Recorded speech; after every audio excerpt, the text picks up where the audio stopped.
हज के लिए जमा करवाई गई रकम पर ज़कात होगी या नहीं होगी।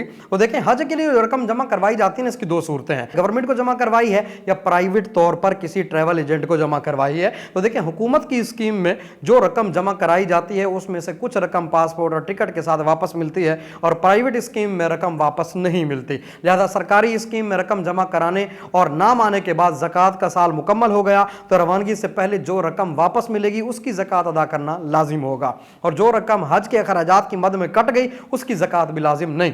और प्राइवेट स्कीम में चूंकि कोई रकम वापस नहीं करते तो जमा शुदा रकम पर ज़कात भी लाजिम नहीं होगी। बाकी हज की नीयत से जो रकम सिर्फ अलग की हो, अभी तक जमा नहीं कराई और वो मौजूद है, या सरकारी स्कीम में जमा कराई है और अभी तक कुरान अंदाजी नहीं हुई या कुरान अंदाजी हो गई और नाकाम उम्मीदवारों में नाम आ गया, तो साल गुजरने पर उस रकम की ज़कात अदा करना लाजिम होगा, खा वो रकम अभी तक बैंक से निकलवाई ही क्यों ना हो।